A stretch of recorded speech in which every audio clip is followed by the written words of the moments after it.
Sikat na sikat tuwing tag-init ang mga sili shake sa Bicol.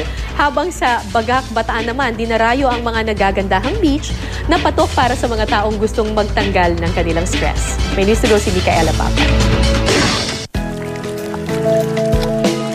Isa ito sa mga tanawin sa Bagak, Bataan. Dinarayo ang lugar lalo na tuwing tag-init dahil sa nagagandahang beach.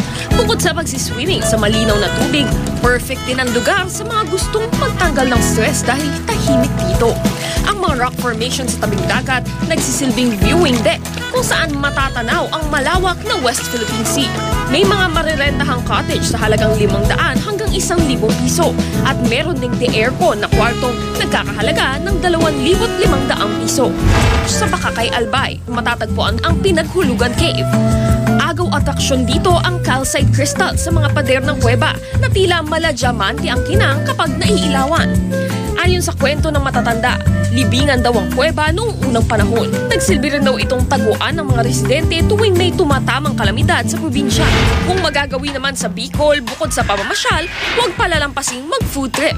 Sa isang tindahan sa Cagsawa Ruins sa Daraga, Albay, sikat tuwing tag-init ang Bicol Express Shake.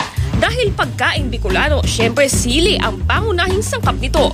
Pero hindi raw anghang kundi kapweskuhan ang mararamdaman ng titikim ng sili shake. Pinasarap ito ng iba pang sangkap tulad ng pinya at mangga. Grabe, ang sarap. Maanghang. Masarap, sobra. Micaela Papa, GMA News.